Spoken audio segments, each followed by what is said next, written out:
the interior and stuff.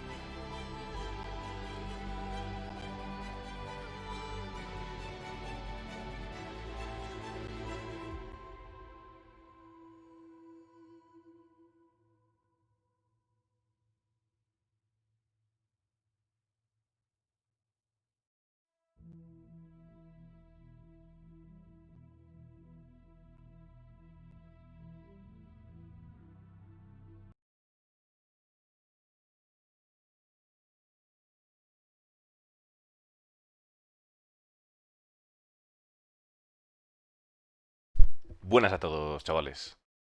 Otro viernes más con el Star Citizen Live.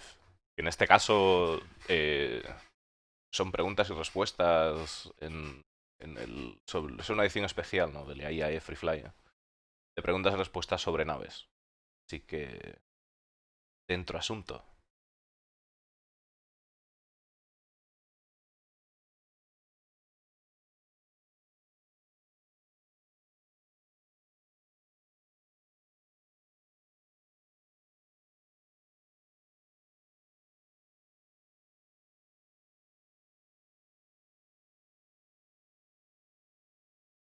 Eco.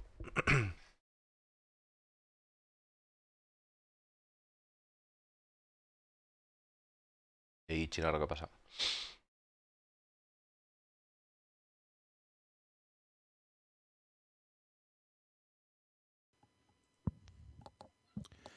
Hi, everybody. Welcome to another episode of Star Citizen Live. This time, our post-IAE Free Fly All Ships Q&A. I'm your host, Jared Huckabee, and if you've never seen Star Citizen Live before, it's where we take about an hour out of our day at the end of our week, and we look into Star Citizen's development live.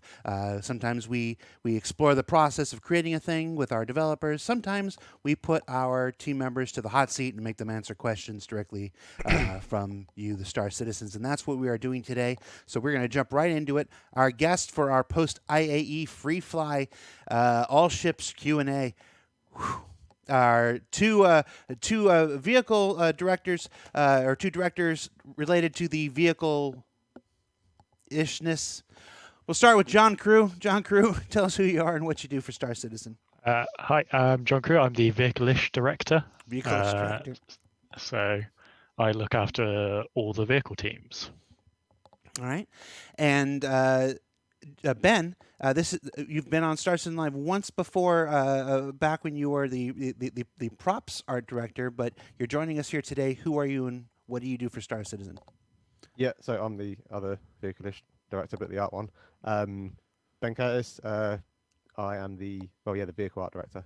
I also run props and weapons, but vehicles are my new thing. Yeah. Oh, we say new. You've been in this role for a couple months now, right? Están diciendo algo interesante, ¿no? Y es que, bueno, antes Juan Tripulación era director de vehículos y demás. Y luego está el tema de que esta es una nueva incorporación a también codirector de vehículos. Parece que... Bueno, es que al final son muchas naves. Tiene sentido. Antes se dedicaba a props y weapons, o sea, y armas, perdón, y ahora está dedicándose también a vehículos, ¿no? Y bueno, hasta... Yeah. So I mean, I've just passed my 6 years at CIG, so I've been here for a while. But it's about 6 months ago that I took over vehicles. Yeah, helping John out.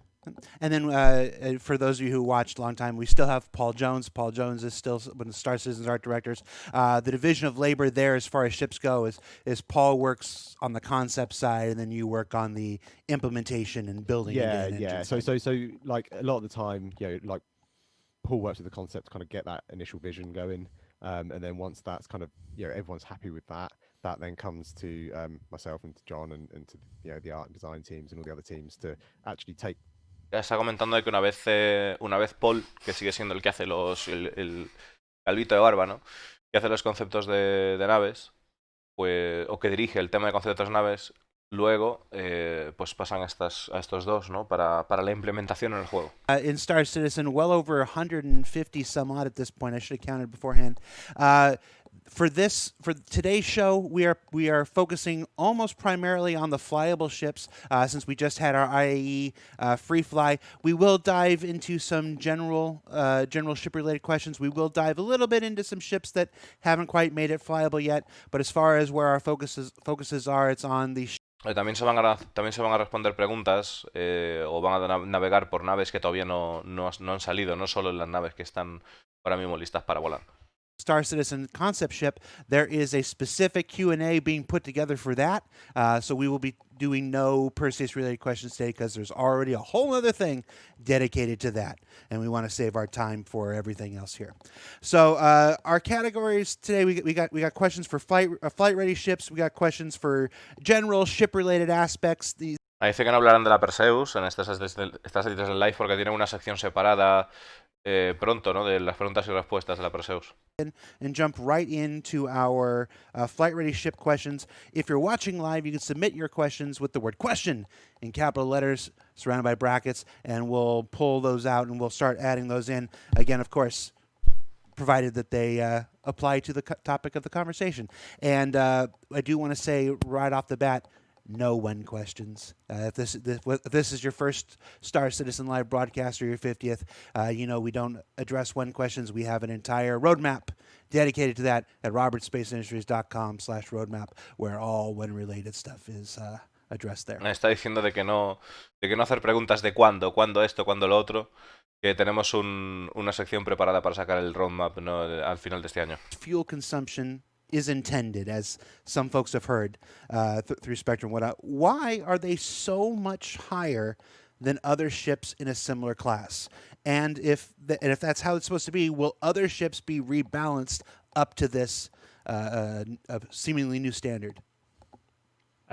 Short answer is that was not intended. That was more harsh on the fuel than we had anticipated. So that's been fixed for 312, so they're back to a norm, what should have been the norm for their release, and it sort of spurred some further discussions for future star systems, because at the moment all the fuel is balanced around what's in Stanton to give the best gameplay there. But when we go to other systems such as Pyro, there is significantly less opportunity to refuel. So we're having discussions right now.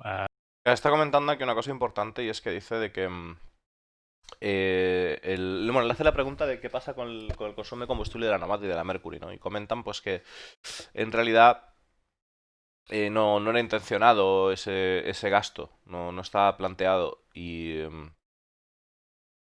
que ahora mismo pues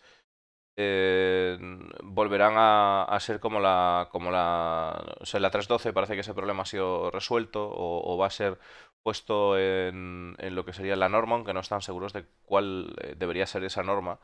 Pues una cosa es el gameplay en Stanton, pero en un sistema como Pyro pues habrá significativamente muchos menos lugares en los que repostar.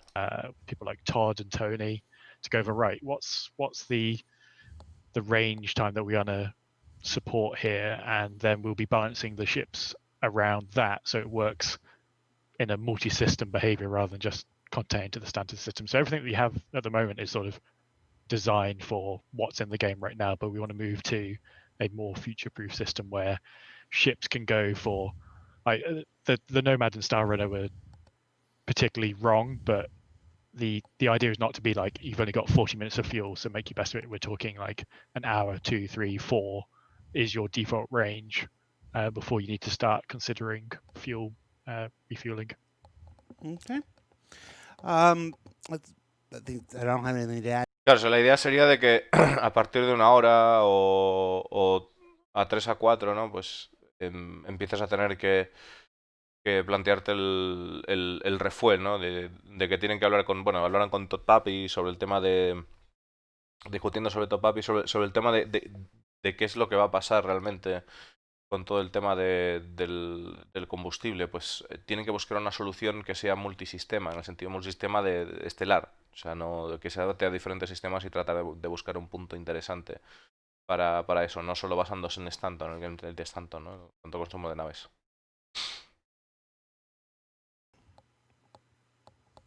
The Starfarer currently has no component housings and has long been, I'm not sure that's right, and has long been looked at as the ship needing some work by the community. Is it going to get a pass to add component housing, or will there be some kind of additional interior overhaul at a later date? It does have some. I'm pretty sure it has some in there. They may not be like component housing like the more modern ships, but there are certainly spaces for them in. I don't want to say the Star Trek phrase, but the certain tubes along the edge. There are hollowings there. There is definitely space for the power plant in the engineering room. So Yeah, there are spaces. I know there is definitely space in the ship for it. I think eventually all of our ships are going to need these component housings be accessible and be available. So we definitely will be kind of going back and giving it a revisit. And what we tend to do with a lot of the ship stuff anyway is as new features come online, we're going to need to retrofit that stuff to a lot of the existing ships. So I think the component layout is something that we take into consideration right at the start of a concept of a ship, and we make sure that there is space for it because again, a lot of this is before my time, but I know we have had kind of issues where, especially with the smaller ships, it becomes quite difficult to fit some of these components into because new features are ever evolving and ever being developed. That it's only when when you kind of have that feature working that you appreciate what needs to be done to kind of deliver that to the player. But yeah, we'll be going back and revisit it, going back and adding dashboard buttons and player storage and everything else that is currently required, and I expect lots of future new fun things as well. Yeah, we don't want ships that came out a few years ago to be at a disadvantage to the more modern ones when the dust is settled. They all need to perform the same gameplay functions. It's what we. Bueno, lo que pasa es que no en respuesta. Estaban comentando sobre qué pasa con la Starfarer. Que si le van a reencajar o sea, si van a rehacerla por dentro o los interiores o qué pasa con los componentes, ¿no? En general, porque claro, los componentes de la Starfarer, ¿cómo se accede a por ellos? ¿No? O para hacer mantenimiento y demás. Se dice que, bueno, que la Starfarer ahora mismo que tiene pasillos y tal, y que cuando salgan las nuevas características se revisitarán esos lugares, igual que en otras naves, ¿no? Buenas Baku, buenas Manuel, buenas Arquico, buenas Pablo. Entonces, el tema está en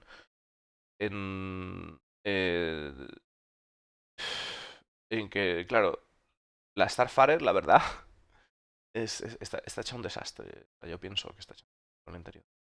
Y bueno, al final la acabarán revisitando, retocando. No creo que se quede así.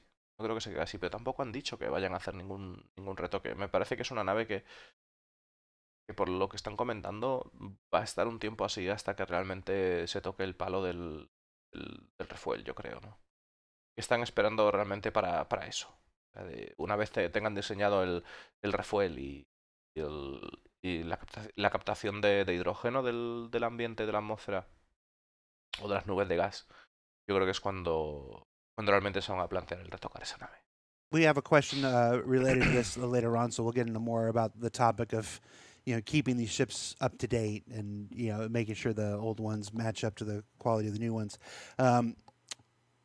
Continuing on with the flight ready stuff here, there is a significant amount of empty space on the starboard bow of the Mercury Star Runner. Why is that, and do we have plans for it in the future? I mean, I think. Mi madre ¡Lol! es mi mejor amiga. Solo quiere protegerme. Esta es nueva. ¿En serio me meten publicidad en el puto medio, tío? ¿En serio me meten publicidad en el puto medio? Los mato, ¿eh? Los mato. Los mato, colega.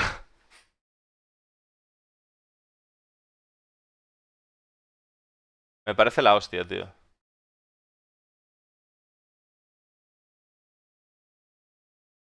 La madre que los parió, tío.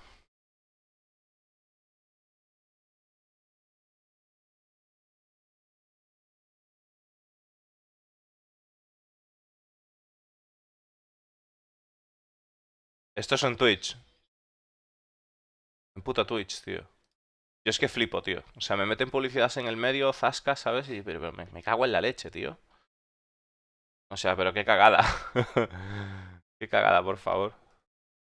There's always a balance between kind of visually what you want the ship to look like and functionally what it needs to work. I think there's when it comes to kind of making the exteriors and interiors work together, if you've got a big vent or a big access hatch or something on the exterior of the ship, and on the inside there's a room that it goes straight into, it just doesn't make sense. And there's kind of a bit of a balance between like making the player space and the functionality work, and then the kind of implied functionality of what the exterior of the ship is kind of telling you, and how those two things kind of work together. On the Star Runner itself, I remember actually having a look at this when we were kind of playing with the ship and kind of when it was in development.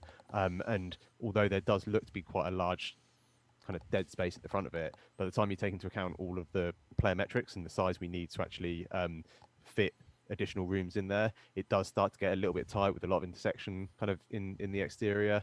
And also, when you take into account things like the kind of like the safe space we need between the interior and exterior for damage meshes and for our vis areas and all those sort of like more technical things that I'm rapidly learning about.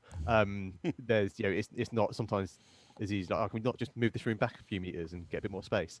And I think there's also that kind of balance between having dead space in ships, so ships that have got big open spaces in them, and how that feels as a player when you're in it. Because for me, I like functionality. I like that kind of that feel that you can go through a room and know that there is functionality in there. And I think we could fit some more crawl spaces in there, but you'd have like a little rat maze going around, and it's like where would they then lead you to? And so yes, there is some empty space in there. Could we have made it better? We probably could have done, but I'm very happy with what we did. I think it's cool. I think most people are very happy with the. Bueno, están hablando de la Mercury Star Runner y están comentando de que qué pasa porque lo que pasa es que no entiendo muy bien porque ha dicho Starboard, ha dicho estribor. Entonces dice que hay como espacios sin utilizar en la nave, ¿no? En general que hay espacios sin utilizar en la nave. Entonces, claro, dice que a la hora de tomar decisiones de diseño, que no es tan sencillo como decir cuando haces una nave, cuando construyes una nave, que no es tan fácil como decir pongo esto aquí, pongo esto allá, que tiene que tener todo un sentido, una lógica, ¿no? Y que siempre busca, dice que él siempre busca lo que es la funcionalidad en las naves, que a él le gusta la funcionalidad, que tenga sentido las cosas.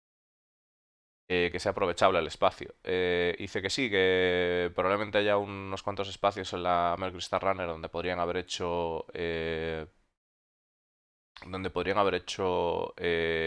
más cosas, pero que están bastante contentos con el trabajo de momento. Y creo que va a decir Luis Colando que la gente que está bastante contenta con la Mercury Star Runner.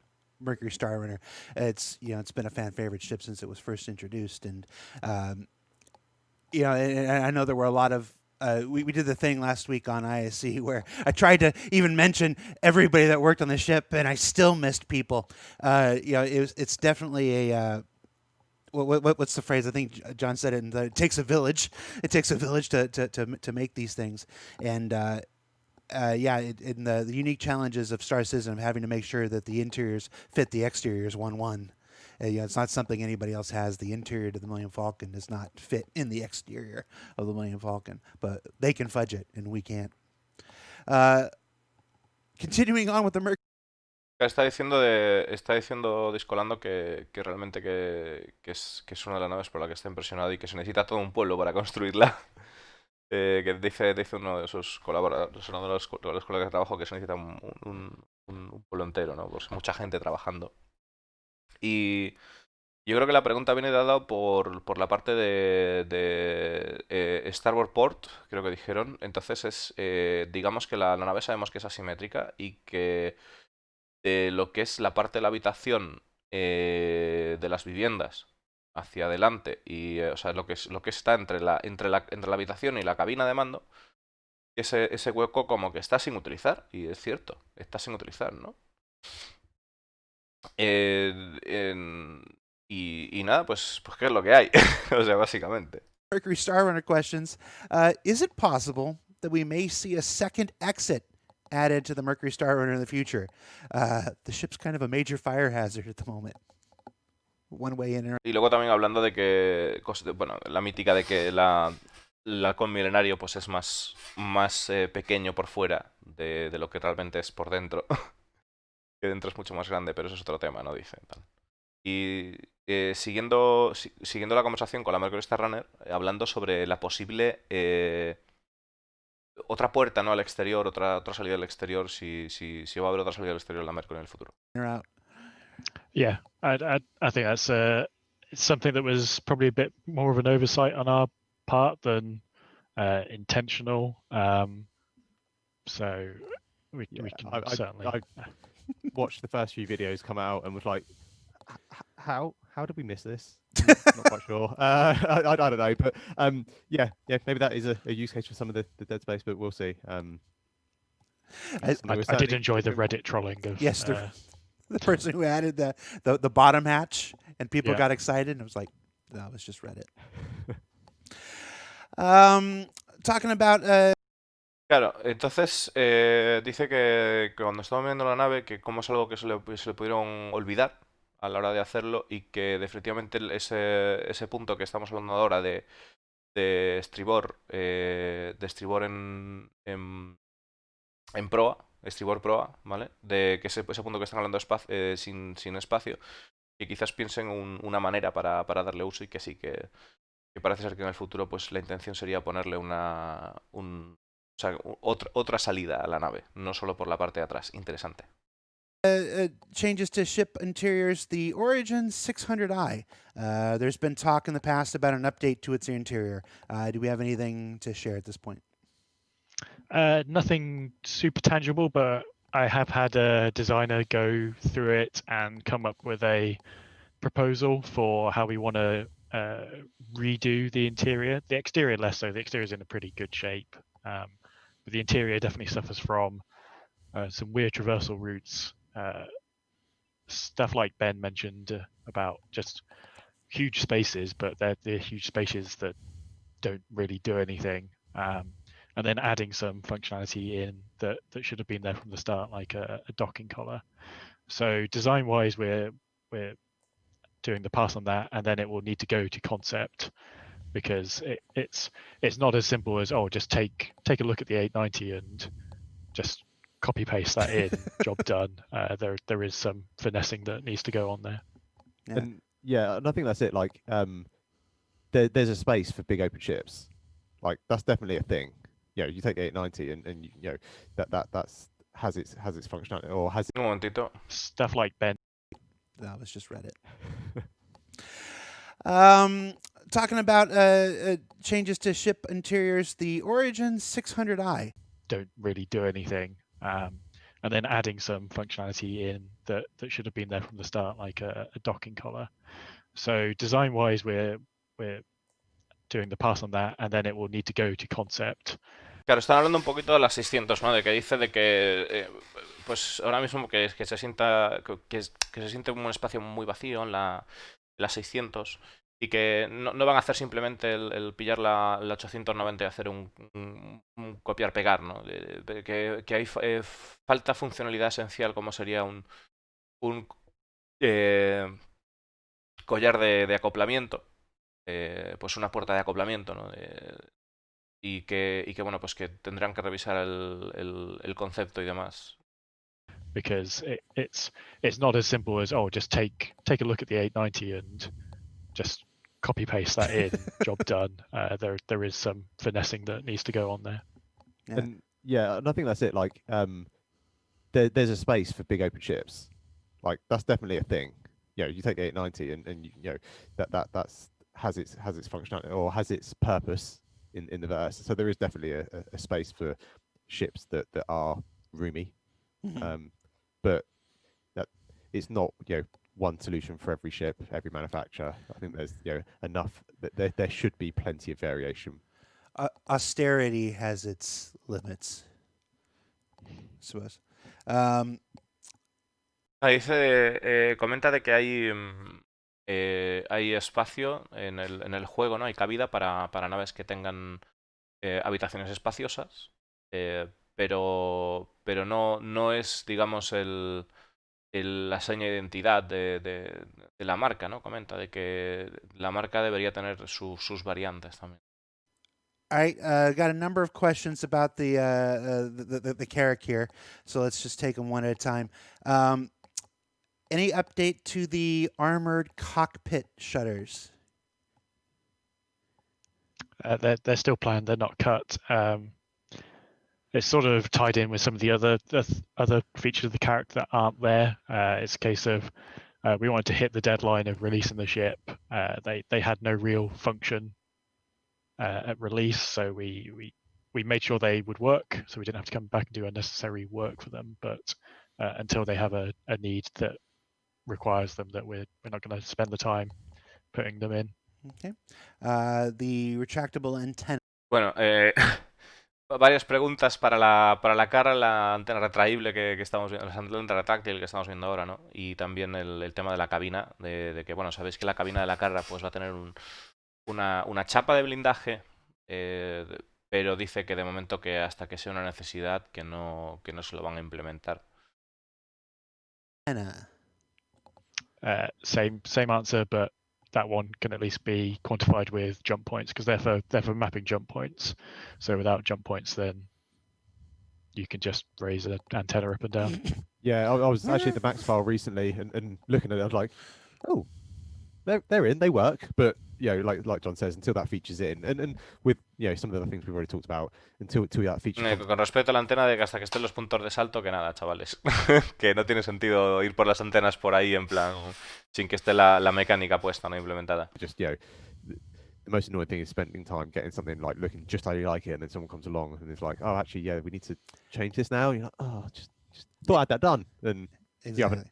So it's a time and resource thing as well. Like we could have a designer and an artist spend time doing that, or we could have them fixing issues like people falling out of ships and things like that. And I think I know which one most people would. Oh, are you going to fix that? Claro, dice que al final tiene que poner una persona trabajando en eso o trabajando en gente que se cae de las naves. Y yo creo que la gente pienso que la gente está claro lo que prefiere, ¿no? De no caerse de las naves antes de que arreglar una antena de la carga. Those ones are actually technically blocked, but that's the same tech blocker as we have with the retaliator modules. So when we have that, retaliator modules will probably be the first thing that come online using it, and then those ones are actually technically that, and taking it all the way to final when you're not 100% sure how that feature is going to work, and you don't want to just the most annoying thing is spending time getting something like looking just how you like it, and then someone comes along and it's like, oh, actually, yeah, we need to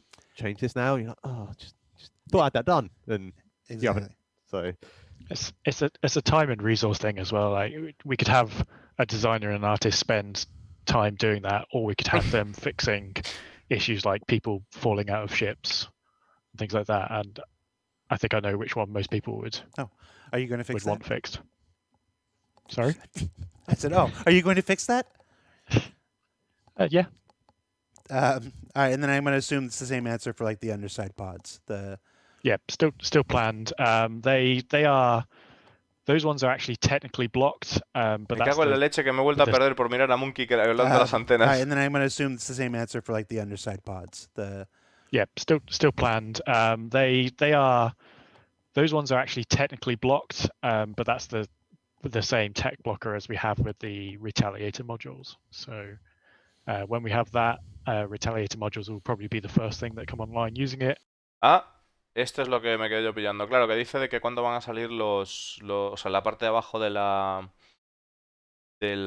Carrack, que bueno, los módulos de carga, que bueno, que sabéis que en principio pues va a haber un laboratorio y demás y tal. Y están hablando de que la primera nave que va a utilizar ese tipo de tecnología va a ser la Retaliator. Interesante. Y que cuando la Retaliator salga en línea con esos módulos, pues que se aplicarán a otras naves. And then we can go back through. Para quien no sepa sobre el Retaliator, bueno, pues saber que hay hasta donde yo sé 3 versiones, una descartada me parece. Estaría la Retaliator base, que son 150 pavos y que viene con un espacio para carga. Hay una Retaliator supuestamente descartada, que es la de despliegue de tropas, ya veremos lo que pasa. Y luego pues la Retaliator Heavy Bomber, la Heavy Bomber, ¿no? Que es, bueno, pues la torpedera que tenemos ahora mismo en el juego. The catalog of ships that have that same sort of modular room functionality and implement that. All right. Let's see. What else do we got as far as the flight-ready ships go? The Defender. The Defender had some. What were they? The tachyon weapons. The Mira, comenta Zorro la Retaliator que raro que no sea la primera con módulos. Si lo piensas bien, no es tan raro que le den caña. Porque al final, acuérdate del vídeo de Escuadrón 42, cuando dice Superman, Tally's on me. Pues es una nave que aparece en Escuadrón 42, ¿no? the hit scan weapons for a while. Do we intend those to come back? For the Defender, probably not. They were a cool idea. They worked better on paper than they did in reality. They caused a lot more problems than they solved. Not so much the actual weapons themselves, it's the fact that they were bolted onto a very maneuverable ship. So we're still going to have tachyon weapons in the game, but they're almost certainly going to be more restricted to heavier ships, where having a hit scatter weapon is less balance problematic.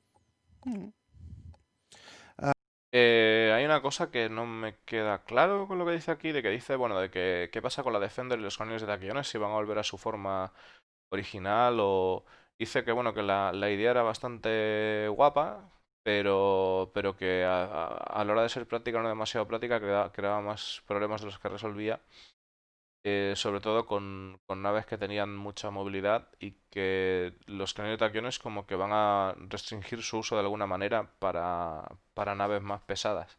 Let's see. The Constellation line. Jeez, we're just hitting all the greatest hits here. The Constellation line has been in a pretty rough spot for a couple years now. What can you tell us about any plans to bring them in line? A few things. So 312, it's had a fairly comprehensive rebalance pass in terms of its handling, because it was absolutely not handling where we wanted it to handle. I know it's got some much fabled shield holes on there that ultimately will get fixed by SDF shields, and every ship that has these shield holes will get fixed by that as well. So in the interim, we have been fixing them up as we find them. It's a very weird. It presents itself as a bug, but the code is actually doing exactly what it's being told to do. You're hitting items attached to ships that aren't being registered by the shield because they're not the ship itself, so it sort of bypasses things. So we've been doing a few ways to sort of mitigate that. And then I guess the big elephant in the room is the visuals of the thing. And much like the comments we gave earlier, that we will be going back through these ships and bringing them up to date. So the Constellation does have component hatches in there, but they're not necessarily the right size or the ideal placement. People will see some minor interior changes when Constellation and Merlin docking comes online, just because we've had to go do some work to the rear of the ship. Yeah, I think you know. The last thing on that is I did say that when the Taurus comes out, we want to look at the view, because it is a bit strutty. Vale, pues estas son buenas noticias para la gente que tenga una Constellation. Nos están diciendo de que, bueno, de que el manejo de la nave es un desastre ahora mismo, básicamente. Que quieren que estén haciendo un pase bastante decente en el manejo. Ya veremos ahora en la 3.12, que parece que está ahí presentada una actualización. El tema también de la visión de la visibilidad de las torretas, que dice que es bastante pobre, efectivamente. O sea, son... Ahora mismo muchas veces nosotros decimos de... ¿por qué no vamos a una nave ahí a hacer algo de combate y tal? Una misión de combate, y te montas en una Constellation y es un desastre, ¿no? La visibilidad es muy, muy, muy jodida. O sea, no merece la pena, ¿no? ir de torretero en la Constellation, a pesar de la buena posición de las torretas, supuesto. Entonces esto lo van a cambiar. Aparte está diciendo de que se hará unos pocos cambios al interior de la nave en cuanto a la serie Constellation en cuanto hagan el tema del docking de la Merlin, que sabéis que bueno que una nave parásito detrás, que no tiene capacidad de salto cuántico, y están, bueno, pues ya hemos visto en los noticieros, ¿no?, las mecánicas de cómo se acopla y tal. A partir de ahí van a hacer una revisión. Aparte de eso, dice que ahora mismo pues la nave tiene agujeros en los escudos, como otras tantas naves en el juego, que será corregido cuando entre en escena la tecnología de Signal Distant Field, que viene siendo pues una tecnología que, para quien no lo sepa, calcula una distancia determinada, o sea, a partir de una distancia determinada de lo que sería todo el casco de la nave, va recubriendo la nave como si fuera pues un condón el escudo. Es así. Entonces, cuando salga eso, pues irá todo mucho mejor. Aparte dice de que el tema está de que aunque no haya componentes implementados o tal, como que está diciendo de que hay algunos componentes que se reconocen que están fuera de la nave, pues no están en el interior. Y eso también es una desventaja ahora mismo. Algunas se podría considerar un bug, pero en realidad no es un bug, sino que está intencionado así en el código por resolver un tema con la Constellation. Y que en definitiva, bueno, que le estarías pegando a partes de la nave sin estar protegidas por el escudo, pues no se reconocen dentro. Y nada, pues que además revisitarán la nave, ¿no? En el sentido de retrabajarla, pues como el resto de naves antiguas, comenta. Yeah, I mean, I think like you say, John, when we go back and do that sort of work that we need to do to bring up all the ships up to that kind of same level, when we go into the ships and open up the files, if there's glaring issues, we always try and do that kind of like little bit of polish pass. But again, it comes down to what the I guess what the big focus is for that release, and if it's okay, actually we need to go through a whole bunch of ships and get them all up to a similar standard functionality wise, then we have less time to go in and take one through to give it a full refit. I don't we haven't got anything scheduled for a refit as far as I know at the moment, unless John's going to tell me otherwise. No, cool, good. Surprise. So I think when like I say, when we go in, we kind of do a polish pass and a fixed pass, but apart from that, nothing planned to my knowledge. Yeah, I'm trying not to repeat it about the resource and time thing. I would much rather work on new ships or ships that we've promised and not delivered yet than rework a ship 4 times that someone's already got. Especially if it functions and it does its role, I would much rather put the team's effort into delivering some of the community favorites than Yeah, completely redo it. Claro, al final está diciendo de que a la hora de retrabajar o de tener... Bueno, es que realmente la Constellation está un poco estancada, ¿no? Que dice que, bueno, que mientras haga su función y cumpla con su papel, pues que no tiene sentido estar haciendo las naves 4 veces de momento cuando quedan todavía naves por entregar, ¿no? Lo que sí espero es que esa mentalidad tenga que cambiar en algún punto, ¿no? Es decir, cuando todas las mecánicas del juego estén implementadas, espero que antes de sacar una nave nueva sí revisen las naves que ya hay en el juego. O sea, no me gustaría estar en beta y que la Constellation estuviese en este estado. O sea, me parecería un poco nada, ¿no? Para la gente que tenga una Constellation. We're going to have a question here in a little bit that's specifically about how we determine reworks and stuff like that. So we'll just we'll cover it there. It's one of the most. It's a question whose answer applies to a lot of ships. So let's hang tight on that for now. The Saber Raven is treated like a forgotten reject. Those are my words, not that. No, these words. Will it be fixed? I am not, and I'm not going to proclaim I know every single bug for every vehicle in the game, but I'm not aware of it having any major issues. Certainly as of 3.12, there were some fixes that were done to the Saber that, because the Raven is essentially, it doesn't come out the same source files, it comes out of a completely separate one. So you have to sort of do the same fix twice to fix it that hadn't been carried over. So we made sure those came over for 3.12. So hopefully it's in a much better state, but I'm not entirely sure what issues there are. And if there are major issues, then please put it in the issue council and I know. the guys who monitor that for the team will get that to us. I just want to read. Están hablando de la sala de Raven, de que tiene un fallo, de que si es la nave, digamos que salió así en plan de aquella manera. Y dice que se la van a arreglar. Y comenta Juan Tripulación de que no tiene ningún tipo de conocimiento de que haya un fallo gravísimo en la nave y que si es así, bueno, pues que la gente lo ponga en el Issue Council. Reiterate that just to make sure it's clear. There had been several fixes and improvements made to the baseline Raven in previous patches that hadn't been carried over, to the regular Raven, to the regular Saber. Jeez. That weren't carried over to the Raven because it's a different hull, and those fixes are now in 312. Yeah. Ajá, y están comentando de que se han hecho diferentes arreglos a lo que sería la Saber normal, pero que no han sido llevados esos arreglos a lo que sería la Raven porque es un casco totalmente diferente, pero que esos arreglos han sido llevados en la 312 están implementados. Pretty much the only items that are the same between the two are the seat and the dashboard. Gotcha. Visually, it's a really pretty ship. I really like it. It's one of my favourites. So hopefully there's not a load of visual issues with it. If there is, again, let us know.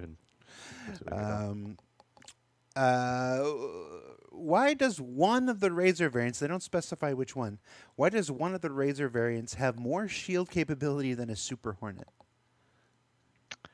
There's a ton of answers to this. I'll start with the bad answer in that the Super Hornet is probably not where it needs to be or wants to be. No. When we changed the shield, I can't remember what year it was, but we changed how the items were classified from one like size grading to another, and there were quite a few ships that didn't make the transition as cleanly as others, and the Super Hornet was one of them. So I think it's probably a little under shielded, but just because that Razor, is it the LX or the, I can't remember. Yeah, I don't know which one specifically has more shields. EX or the LX.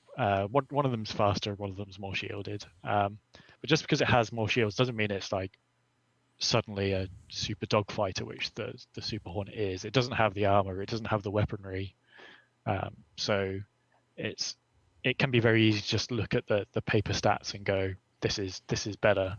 But you have to look at the entire thing and put it together. Vale, hablando de la Super Hornet, que la Super Hornet está hecho unos zorros, definitivamente. Discolando dice, está hecho una mierda, más o menos, ¿no? Y que, bueno, que la Super Hornet no está donde tiene que estar, en definitiva, y que están preguntando a un usuario de que si es intencionado que una de las variantes de la Razor, imagino que será la LN, diría, la LN, ¿no? Es la que tiene Stealth, me parece. La LX me parece que es la de lujo. Bueno, pues el caso. Que sí, que ahora mismo tiene más escudos que la Super Hornet. Pero bueno, que dice Juan Tripulación que hay que ver la cosa entera, que también es un tema de chapa y de armamento, que no es precisamente que una Razor sirva para meterse en dogfight y sea superior a la Super Hornet. Pero definitivamente necesita una revisión a esos escudos. Y dice. Yo la verdad es que a la Super Hornet igual me tachan de loco, ¿no? Pero yo directamente le pondría o 4 escudos de tamaño 1 o un escudo de tamaño M. O sea, así directamente. Igual 4 escudos de tamaño 1. Es un bicho. O sea, necesita ser un bicho. Si es un bicho, pues necesita ser un bicho. La X. Pues ahí está. X. Gracias. Yo creo que se merece un poco más de mimo. La Super Hornet tiene que ser un terror en el fight. No tiene que ser un bonus. Tiene que ser un terror. Just because one thing has twice the amount of the other doesn't make it twice as good. You're right. Maybe. You're right in most cases. 10 out of it. All right. So let's move into we're almost halfway through the show. So let's move into some general ship related aspects and that question that I've been talking about that we'll get to here. Today's ships are made far better than those of just a few years ago. That's nice for new ships and new stuff, but what incentive do players have to acquire and operate many of those older ships, some of which are the signature vehicles of Star Citizen, like the Hornet, the Super Hornet, and the Constellation? I think we touched on it in the previous questions that we are. I know, that's gonna why I make kept sure, telling you to wait for this one. we are going to make sure they all have equality in terms of gameplay functionality, and they do have some issues at the moment, but those ships are definitely not underplayed. We look at the stats regularly, both from an ownership and a playtime and the combat ones and the mission completion ones, and that again that will tie into one of the future questions about what triggers a rework. But for their issues, they are certainly not being ignored, both internally by us and by players. Yeah, and I mean, like visually with the ships as well. I think we've got quite a diverse range of manufacturers, and that that can mean that not every manufacturer necessarily has to have the same aesthetics. Está comentando un poco, le preguntas, bueno, que las naves cada vez se hacen mejor y que ahora mismo pues la Super Hornet y la Hornet y otras naves, pues que como que cuando un usuario se monta en ellas tiene una experiencia mejorada, en definitiva, ¿no? Y de que, bueno, pues al final las naves las que tengan pues sus problemas y tal no están debajo del plato, ¿no? Que si no se siguen revisando y se siguen cuidando. Or at least what we try and do, and to kind of probably butcher a phrase somewhere, there's the it's easy to be taller when you're stood on the shoulders of giants, or whatever the Right. phrase is, that every time you're learning, every time you're pushing, and yes, that does mean that some of them don't quite match the visual quality we want, and it's something we do want to kind of unify, but it's part and parcel of making a. There are kind of two things at play here. One is that most games don't operate a live environment in the middle of their development. Yeah. So this process of building ships, Claro, este es un tema, ¿no? A ver, dice Juan Tripulación que tienen en cuenta pues el tiempo de juego que se dedican a las naves, las misiones, qué cosas en cuenta para valorar el revisar naves y demás, pero que bueno, que no están olvidadas, ninguna nave está olvidada, ¿no?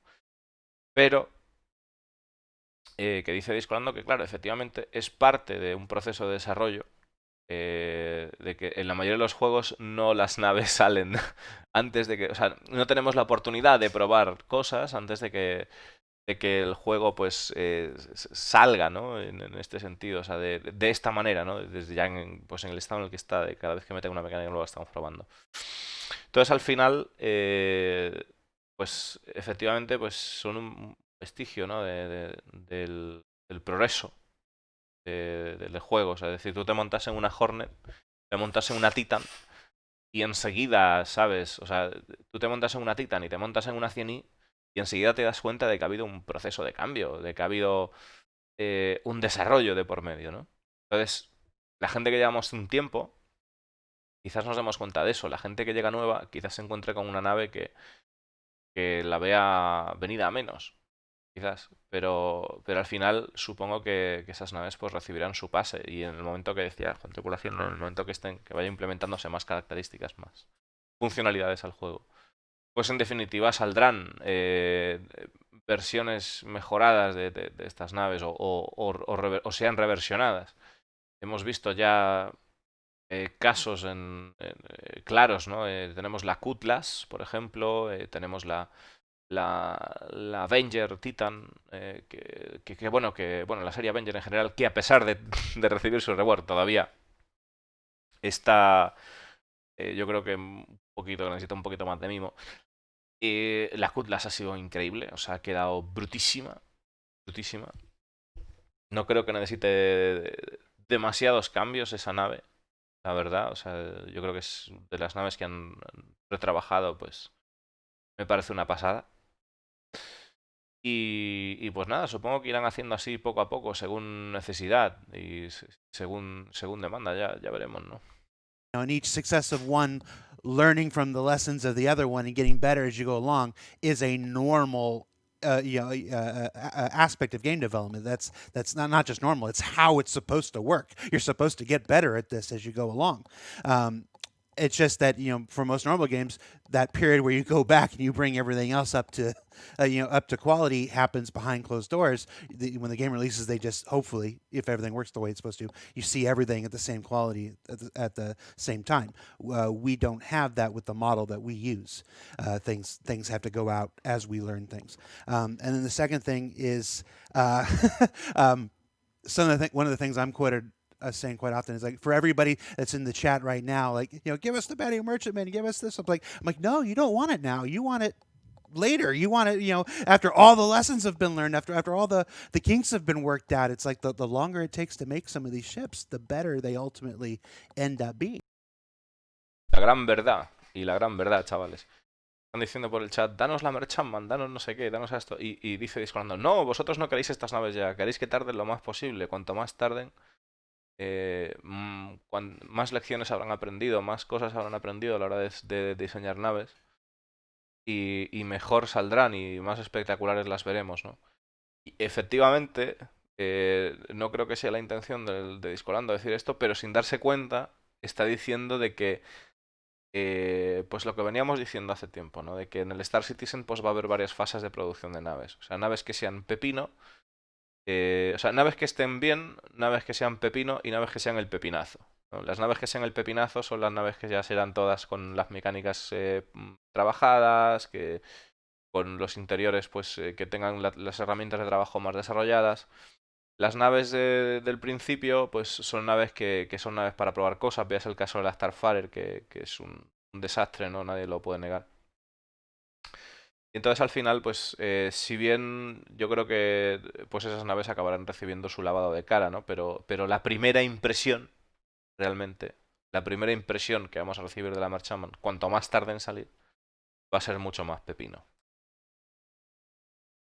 So it's an interesting situation that we're in with Star Citizen because we operate this live environment, during the course of our development. So, but yeah, as we've seen, we've remade the Freelancer 4 times. I think we've remade the Constellation a couple times. I think our commitment to keeping these things updated and bringing them along with everything else has been shown. It's just a question of when is the right time to do it. If we do it now and there's still lessons to learn, we got to do it again. So let's learn our lessons. Let's refine our process as much as Y possible. aquí dice Discolando una gran verdad, ¿no? De que claro, que la Constellation ya está rehecha 4 veces. Entonces la CUT las ha hecho ya un par de veces también. Al final dice que no tiene sentido estar rehaciendo naves, sino más bien de cuándo se van a rehacer esas naves o de rehacer esas naves, sino de cuándo es el momento correcto, el momento adecuado para rehacer o para hacer un pase a todas las naves, ¿no? Que es lo que estábamos comentando de que pues tienen que aprender primero todas las lecciones, ¿no? No tiene sentido de que haya lección que hayan aprendido, pues de revisitar una nave y rehacerla, y eso es verdad y estoy totalmente de acuerdo. O sea, tienen que avanzar y luego pues ir a esas lecciones que vayan aprendiendo, una vez tengan todas aprendidas y lleguen a un punto que digan, bueno, pues toca, ¿no? Hacer este pase de cosas que hemos aprendido al resto de naves que están más...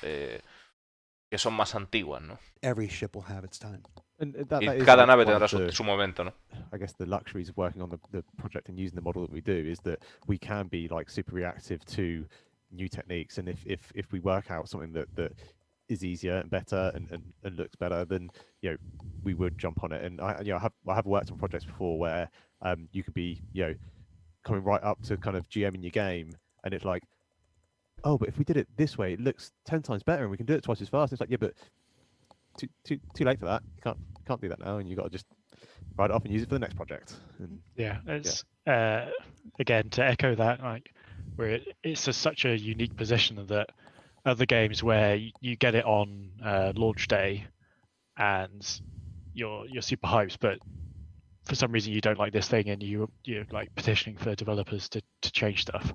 Like they're already 9 months down the road on the next thing. They're like, nothing's going to change, whereas we actually have the ability to react to things here. Yeah. So I think it'll happen. It's just like everything. It's a question of priorities and Bueno, está comentando por ahí el hombre de Hazo que el pelirrojo no duerme. Fijaros en una cosa, y es que siempre, ¿no? Siempre, realmente, siempre que hay un parche o que se está trabajando en algo gordo, en este caso la 3.12, las ojeras de la peña que trabaja ahí son brutales. O sea, eso os puede dar una idea del curro, ¿no? Y de la matada de curro que se están pegando. resources and all that good stuff. But I don't think anybody doubts it'll happen. What is the status of ship armor? One of the most perennial questions we get with relating to ship stuff. We talked about it recently on Calling All Devs a couple months ago. Any update you can give for us right now? It's still currently, as of 3.12, just a damage modifier. That will all go away with physically based damage, which is actively being worked on right now, and then it is truly going to be properly physically modeled or physically accurate, and it will be taking into account everything, so thickness, slope, velocity and weight of the projectile coming in. So yeah, it will, to say it will be different, it will be an injustice to how different it will be. Like, it'll just completely change how the game works in terms of combat. Do I need to start worrying? ¿Qué pasa con el tema de la armadura, no? El tema de la armadura pues sigue siendo para la 3.12 simplemente un modificador de daño. Es decir, pues tienes un porcentaje de reducción de daño. Eso es todo. Pero que en el futuro pues será basado en físicas, basado en el grosor de la chapa, basado en la velocidad, incluso en la posición desde la que impacta el proyectil. O sea, va a estar todo fisicalizado. Va a seguir todo mecánicas físicas. Es decir, cuando nosotros impactemos contra una bala, pues si el casco lo tenemos inclinado, pues al impactar hará menos daño que si está justo, que si lo pega justo de palo, ¿no? O sea, ese tipo de cosas, todo ese tipo de cosas, dice que va a ser un game changer para lo que es el combate cuando salga, ¿no? Worrying about the weapons backlog, John. Sure do. Is that what you're telling me? All right. Hey, bueno, All right. A while back, CIG stated that ships would be limited limited not just to what size components they can equip, but also what type of components. Back in those shipyard articles, I think we wrote, John, the civilian, the military, the industrial type components. Are these restrictions still intended? So it's something we're discussing at the moment. The vehicle experience team are looking at it. That was quite an old design, so the categories themselves will absolutely stay around, but the actual restriction of this ship can only take military and civilian is something that the way the discussions are going internally at the moment is probably not going to stick around for a few reasons.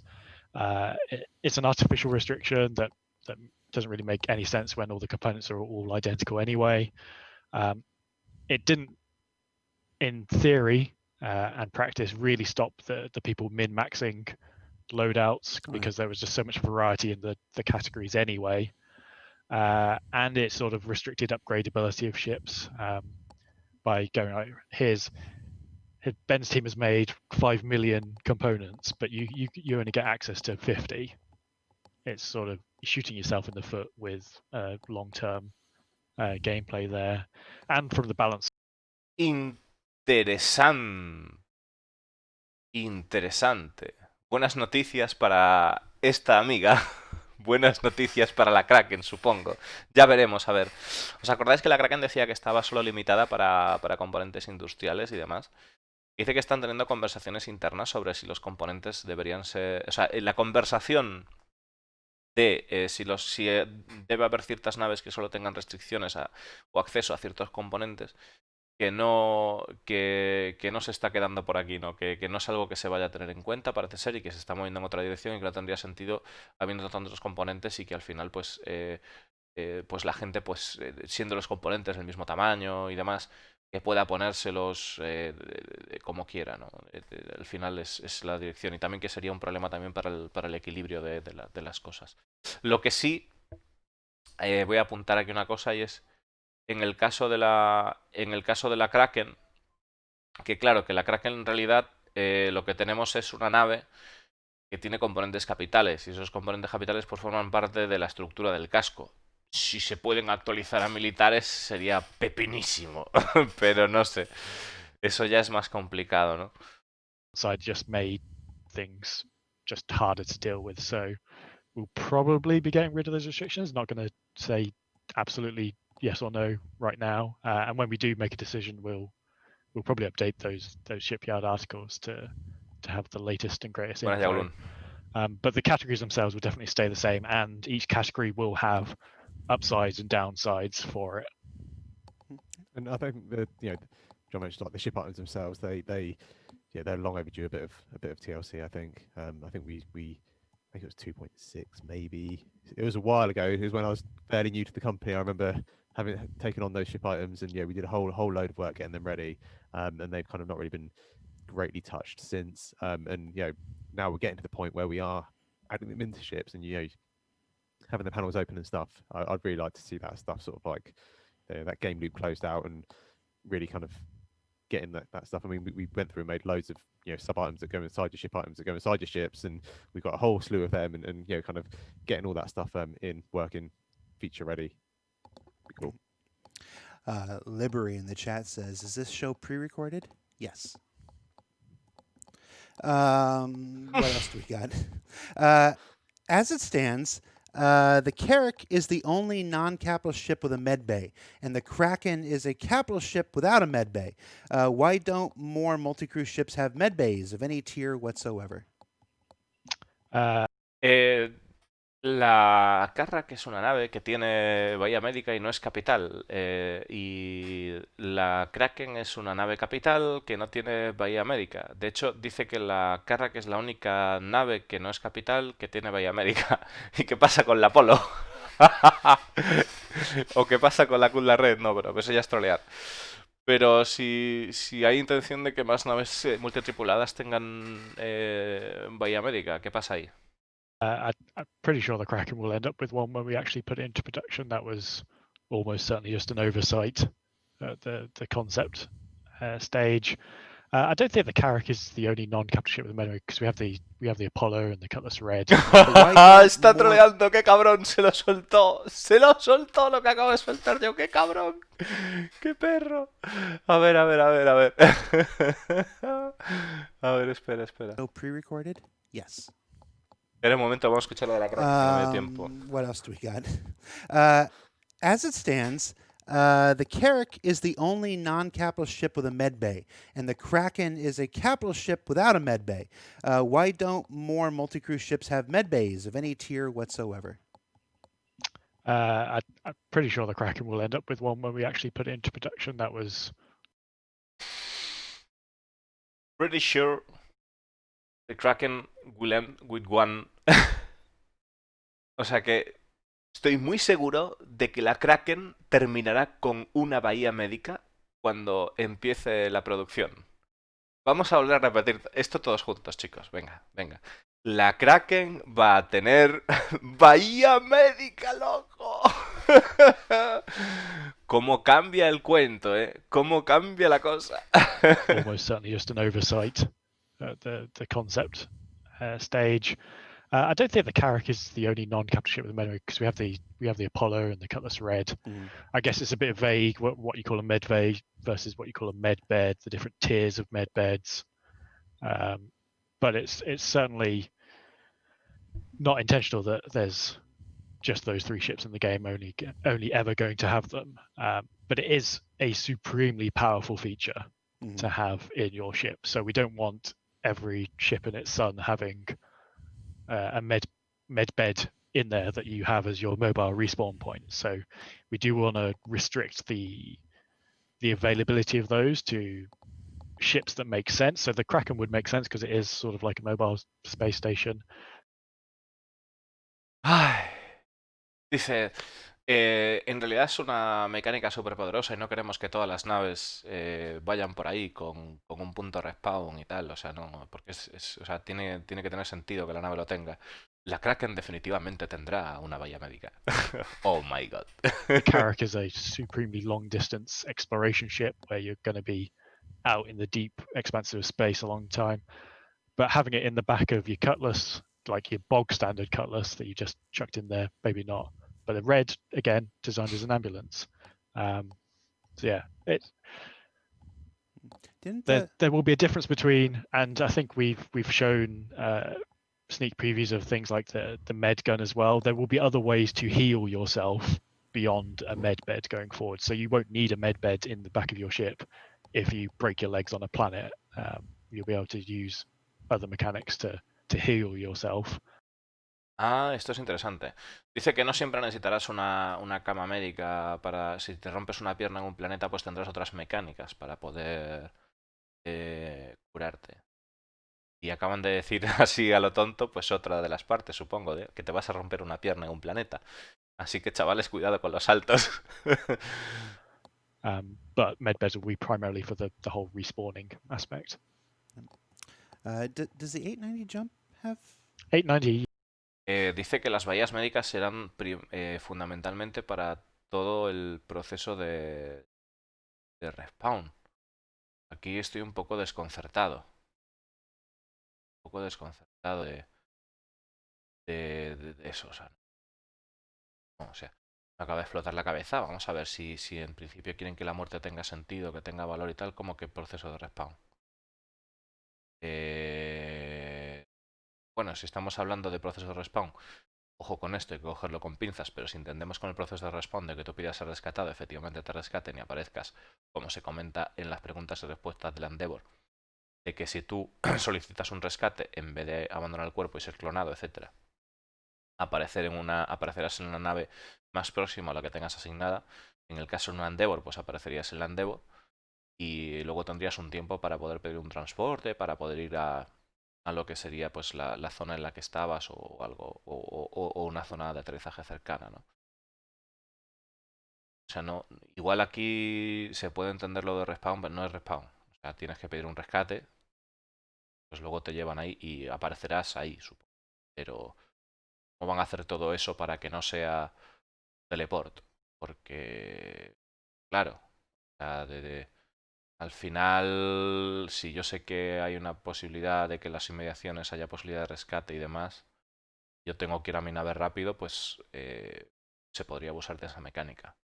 Aunque habría que echarle pelotas. Pero habría que ver, ¿no? Habría que ver. Yeah, has one. Okay. But I guess the question was it sub-capital ships having them?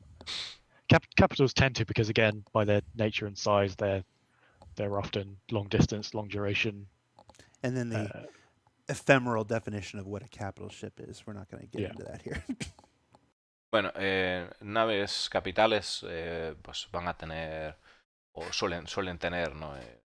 Bahía médica, pues al final están diseñadas para largas travesías y demás. O sea que naves subcapitales, pues eso ya es otro tema.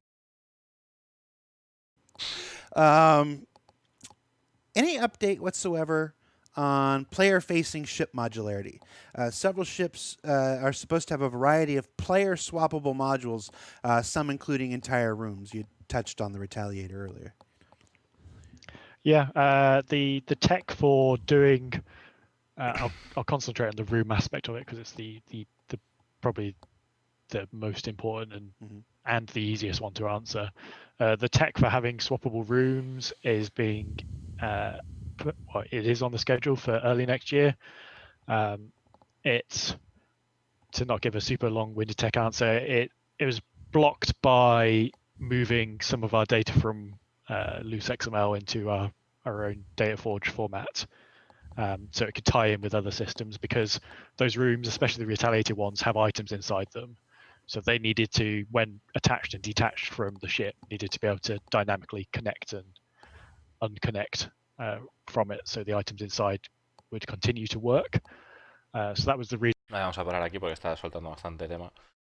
En resumidas cuentas, ¿qué pasa con la modularidad de las naves? Y ser que hay varias naves que, o sea, pues como la Vanguard. Pues en un principio que para principios del año que viene van a empezar a entrar esas cositas, comenta, y que tienen una dificultad técnica ahora mismo que sería pasar sus antiguos archivos de XML a DataForge, que ha dicho.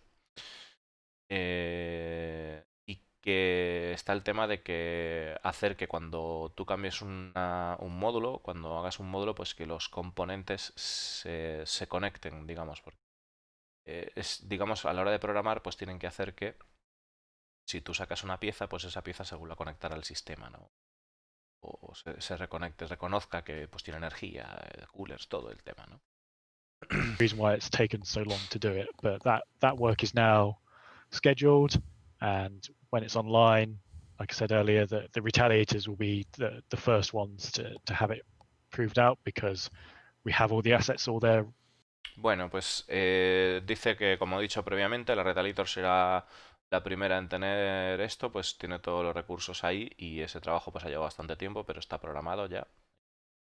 Entonces, señores, la Retaliator base subirá de precio.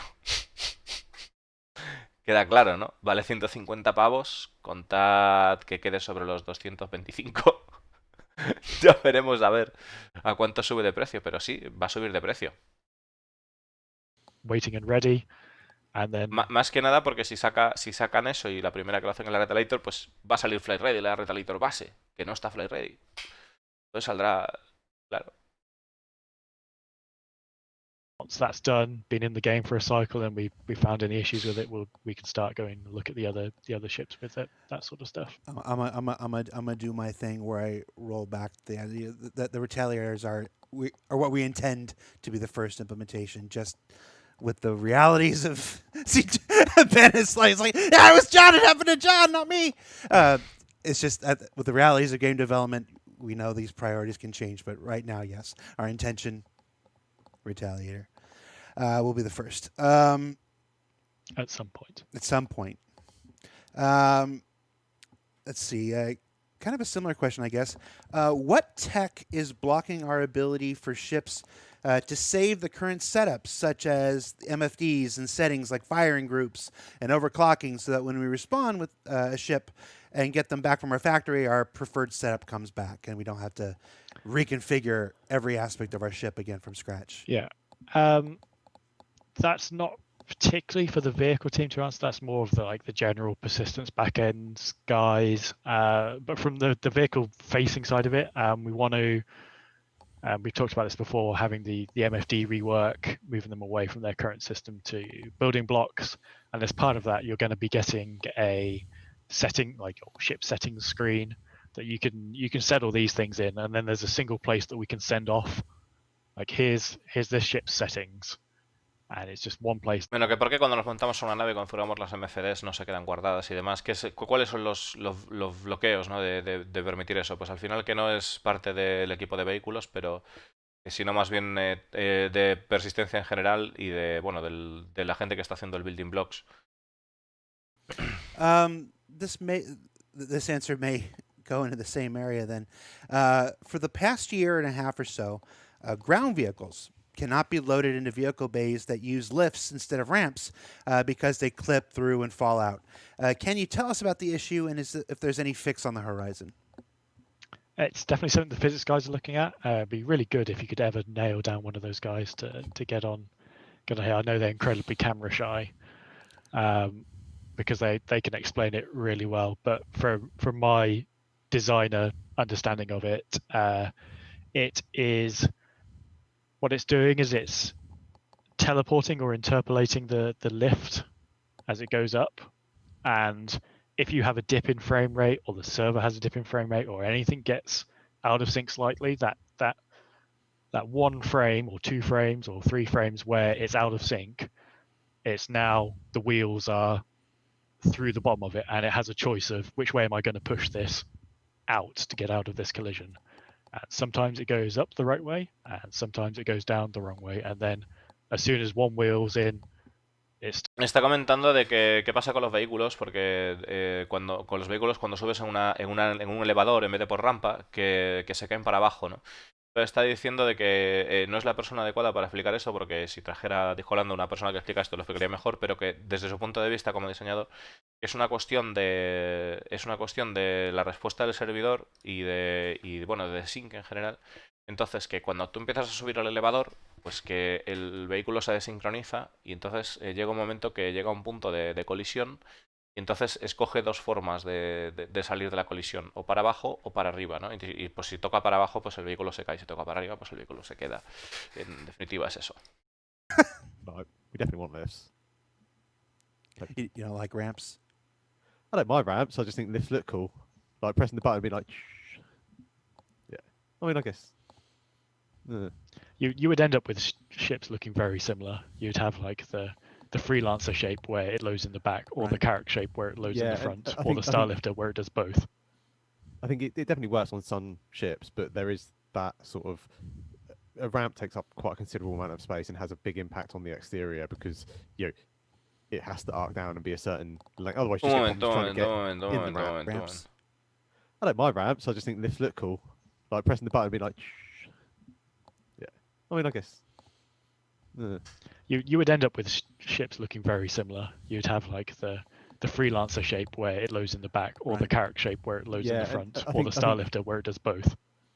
I think it definitely works on some ships, but there is that sort of Vale, no, ramp take. me quedaba una cosa por confirmar y claro, porque lo vimos ahí muy en el vídeo muy raro y Juan Tripulación acaba de decir que bueno, que tenemos naves que tienen una forma similar de cargar, que sería la Freelancer que carga por detrás y tal, la carga que lo hace por delante y la Starlifter, la Hércules, que lo hace por delante y por detrás. Interesante. Takes up quite a considerable amount of space and has a big impact on the exterior because it has to arc down and be a certain length. Otherwise, you just get problems trying to get in the ramp if it's too steep. Yeah. Then there's other problems that come alongside with it. So Have you considered side ramps? side ramps, I don't know. no.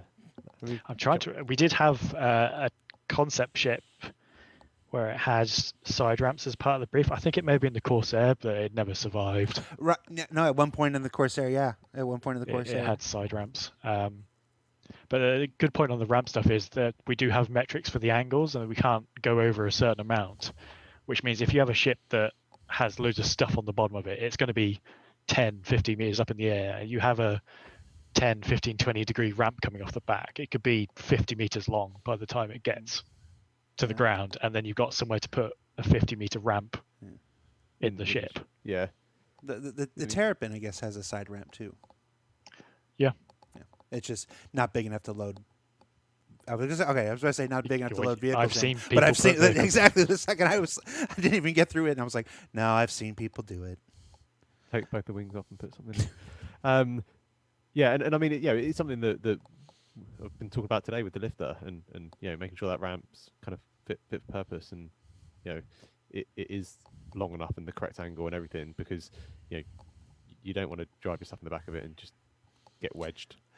What you need to do is eventually just need to do something like a Chinook, where it doesn't have a lift or a ramp or anything. It just grabs need it to and carries it Do a around. forklift that can just go and pick up other things and slide them in. We discussed a Chinook style ship way back on the 2 or 3 years ago now, in one of the shows. I can't remember what. This is where Ben gets to pitch his favorite ship concept idea. Oh, what's your I'm favorite not ship? going to say it. I'm not saying it here. It's fine. I got roasted enough for saying it in the meeting. I did say it in. So. Is there an update on the customization options that the 300 series received? We said then that we'd be using it for other ships. Pregunta interesante de si ha habido alguna actualización en lo que os enseñaba, ayer, ¿no? Bueno, ayer o antes de ayer, no me acuerdo.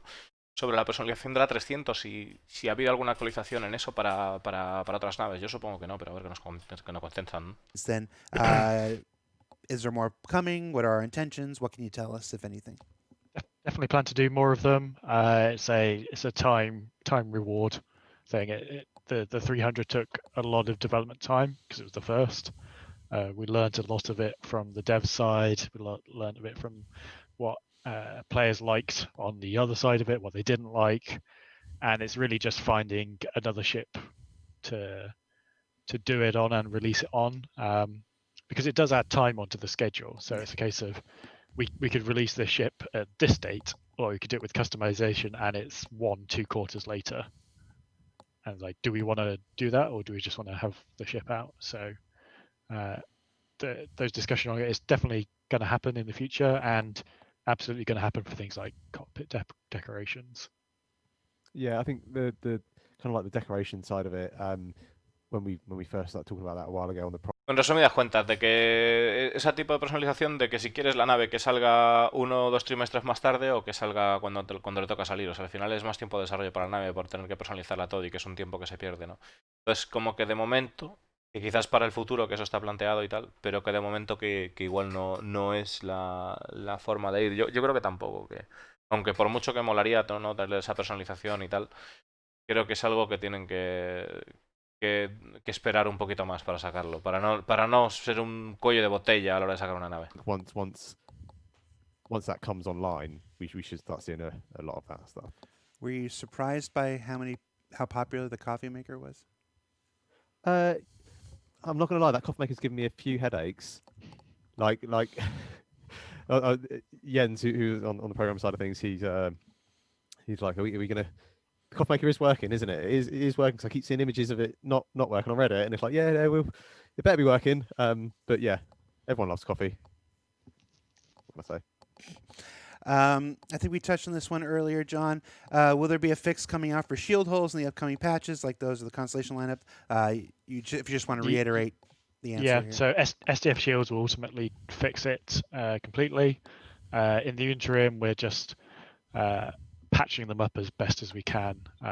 There's some less than ideal design changes that we can do to do it, but it involves having to actually find Por cierto, how they're being done in the first place. Bueno, están hablando otra vez del tema de los cascos y, o sea, de las naves, los agujeros, de que el Signal Distance Field cubrirá esas cosas. Y por cierto, me estoy fijando así a ojo, me acabo de dar cuenta de que Juan Tripulación tiene aquí movidas de cetrería, ¿no?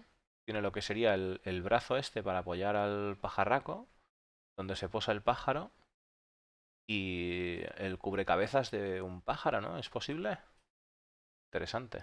So I think we have probably got about 80% of them, maybe 90% of them temporarily worked around. It causes other issues, but those issues are less problematic than the shield holes themselves. Yep. A lot of things coming with those SDF shields that folks are excited about. Yeah. What are some of the current challenges or technical hurdles to spawning ships and vehicles inside of other ships and vehicles? We'll just leave it at that, I guess. Gracias por la So suscripción. it's technical wise, we're actually having to solve a lot of these right now whilst we're working on the Merlin and Constellation docking, because that really brings the problem to a head. A really good example for the Merlin and Connie is, and the guys have fixed it now, but it took an incredibly long time to do it. When you spawned in Arena Commander with Constellation, it actually put you inside the Merlin, because the Merlin was the last pilot seat in the order of the vehicle. So it just put you in there instead. And it put you in there, but it thought you were in the Constellation pilot seat. So you were flying the Constellation from the Merlin's seat. Bueno, dice que qué dificultades técnicas hay para exponer una nave con el tema de un vehículo dentro y demás y tal. Y dice que hay fallos curiosos, que uno de los fallos curiosos que ha tenido es el tema de la Merlin y la Connie, que cuando vas a leer en la Commander parece ser que te spawnea en el asiento de la Merlin y que realmente estás pilotando la Constellation desde el asiento de la Merlin. And all sorts of weird stuff, like the Constellation had access to all the Merlin's items, so it would start trying to fire the Merlin's guns. You could turn off the other ship's items from within the other one. Just all these edge cases that we have to work through. And then you go into the weird, I say weird, but it's stuff that players will do, where you go to your ASOP terminal and you've got a Constellation and a Merlin in your account, but technically that Merlin is attached to your Constellation. So we need to hide it from the ASOP terminal until you've gone in the VMA and removed that Merlin from the Constellation, at which point it should turn back up in the ASOP. and then you get into weird scenarios like I've spawned my Merlin from the A subterminal and I've crashed it, and I claim it. Does it now go back as a separate loose item to the A subterminal, or is it going back to the constellation and all the combinations of that? Like I spawned a Merlin. Claro, están hablando un poco de, en el caso de que, por ejemplo, tú llames una nave y, pues a la hora de llamarla, pues si tú la anclas a la Constellation debería desaparecer del kiosco donde están todas las naves, de la consola donde están todas las naves para pedirlas, ¿no? Los puertos espaciales. Y luego, a la hora de que tú... Pues están hablando de las cosas que tienen que resolver, ¿no?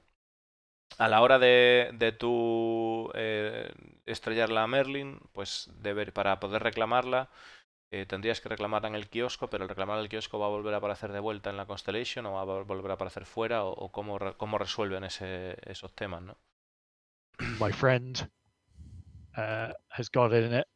I've got in my constellation. I've gone somewhere else. I've logged out and I've respawned. By default, that Merlin should have been attached to me, but he's still flying it around somewhere. Lots and lots and lots of edge cases that like the.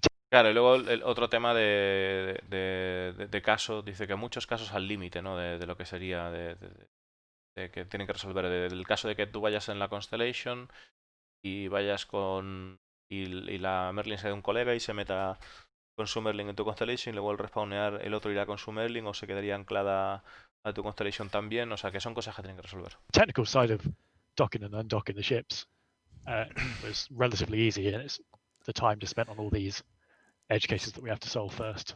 In game development, weird is a global term for anything that a player will do. Yeah.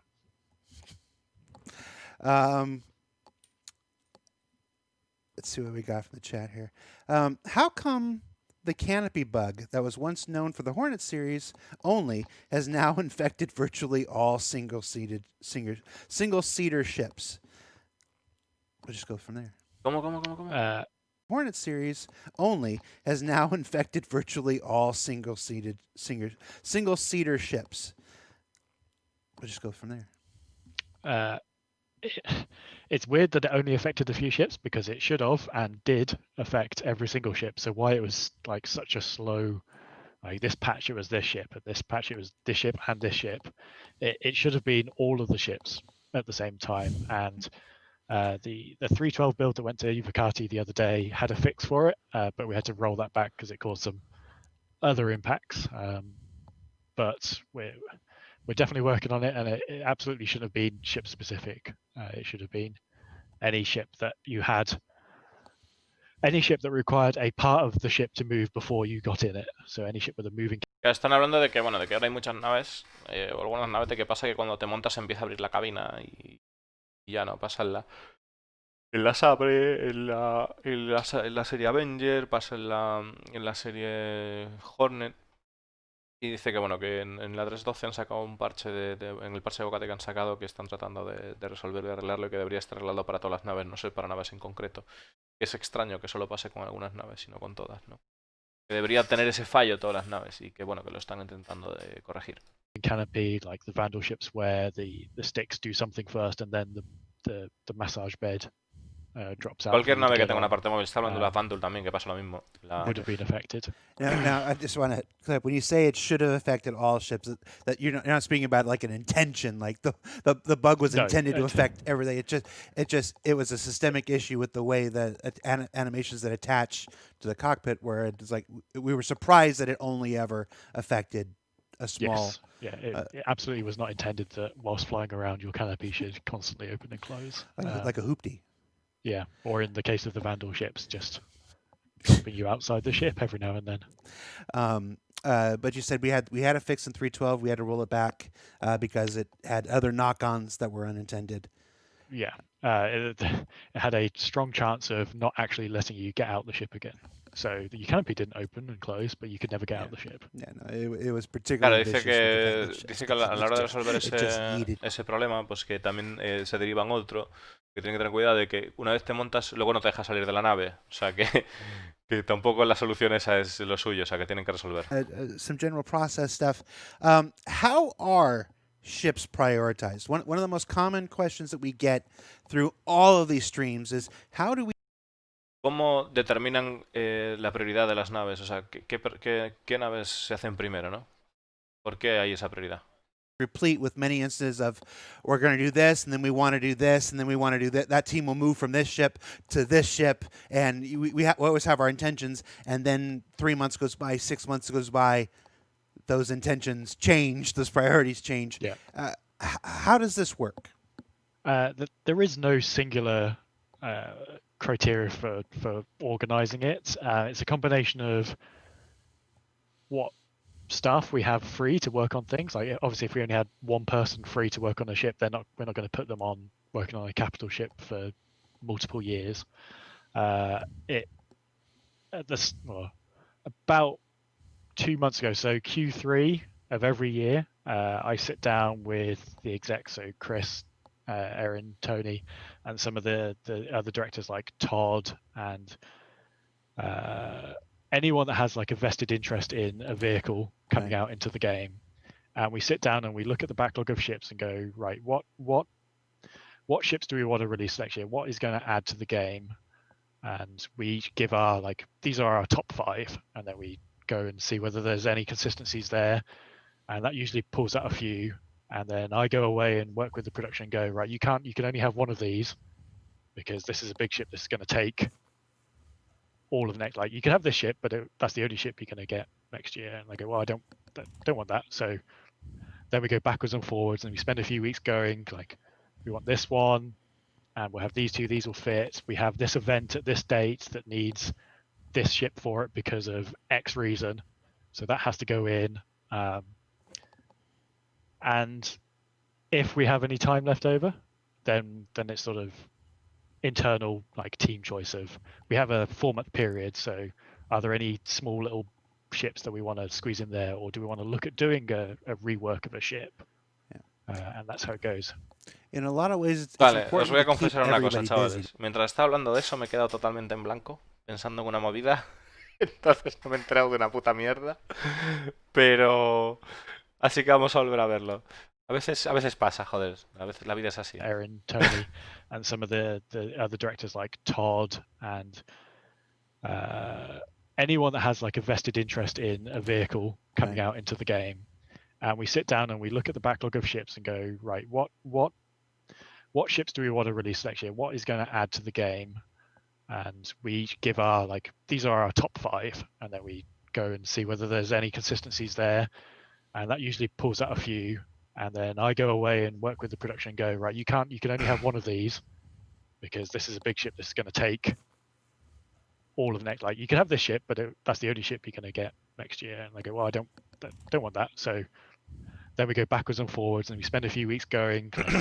Vale, que en resumidas cuentas que se juntan, sacan como su top 5 de naves, y luego ese top 5 de naves pues lo llevan a producción, digamos, y luego pues analizan de cuánto tiempo les va a llevar diseñar una nave, y dice, bueno, si sacamos esta nave solo vais a tener esta nave en todo el año, y eso no puede ser.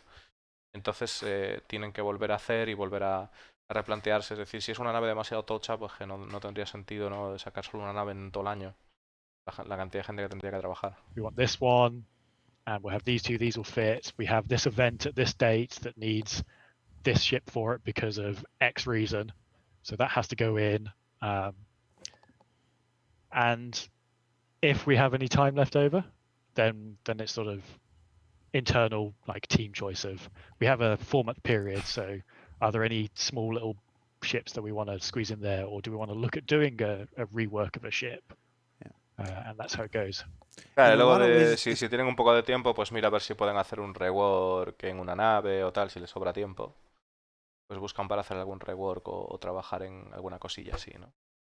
Si hay tiempo, claro. It's important to keep everybody busy, to keep everybody working, to keep everybody engaged. And I think there's this misconception that anybody can work on anything. I mean, we saw it just a couple weeks ago, when IAE started and the website went down. I'm doing a show with AI guys, and they're like, why are you here? Why are you not fixing the website? And I'm like, These are artificial intelligence programmers, people. What do you want them to do about the website? There's this idea that everybody can work on everything, and even within ship artists, even within the people that work on ship artists have different styles. Artists have different aptitudes. There are people that you would put on Drake, like, okay, these are the people that we should work on Drake, but you wouldn't put them on Origin because it's outside of their aptitudes. Yeah, I think, like, you know, every member of the team is you know, a capable artist, but definitely people have things that they feel more comfortable with, and just sometimes people just click better with certain things. And then we have, like, within the team, you know, you always want someone that's a bit more technical and has a bit of a better understanding of what the whys and hows, as opposed to necessarily the ones that can, you know, make stuff that's like just super pretty. And so that, you know, otherwise you end up with a ship that looks great but everything's broken. Yeah, and you know, then it becomes real frustration of having to backwards and forwards with design and tech people to try and get that stuff working. So you do need to sort of, I mean, I guess that goes with any kind of walk of life. You always want to make sure that the right people are focusing on the right things, and that's something you do as sort of like a lead and a manager, and everything else is, you know, kind of trying to make sure you're playing to people's strengths. And there is that, you know, when we get on to kind of doing some of our kind of more alien ships and things that are kind of a little bit less, you know, hard surface and things like that we may or may not tackle in the future. See Jared it loose.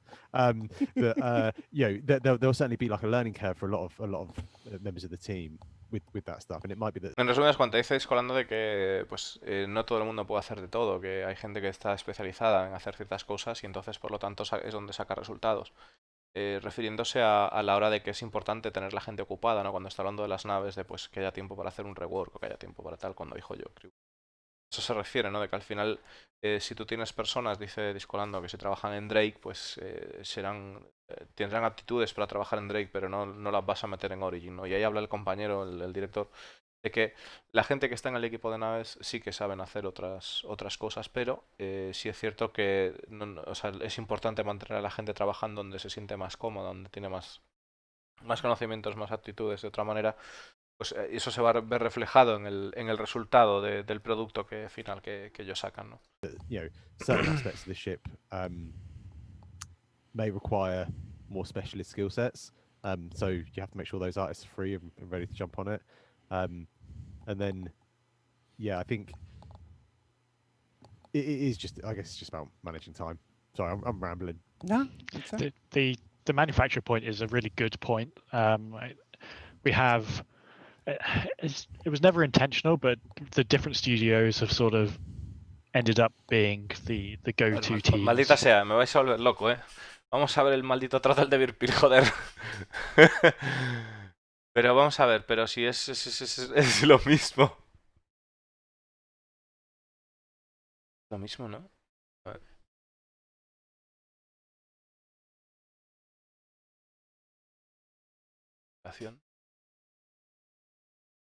Si es lo mismo.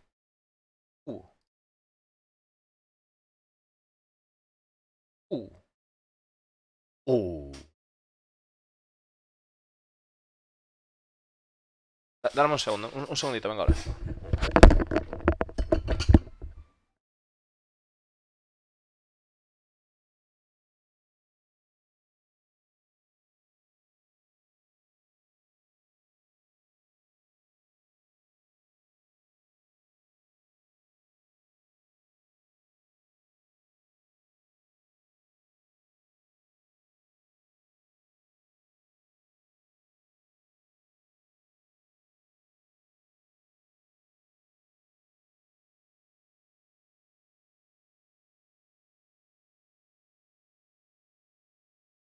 Ya estoy por aquí, chavales, disculpad. Vamos a ver.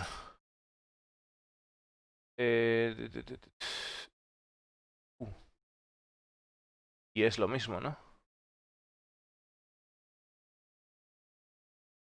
Bueno, le han puesto aquí rugosidades y tal. Lo que sí, esta parte de aquí.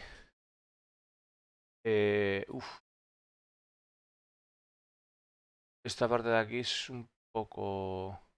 Esto no es lo de para ir para atrás. O sea, a ver.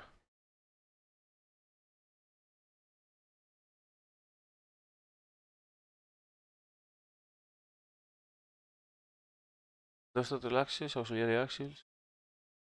Other deals push.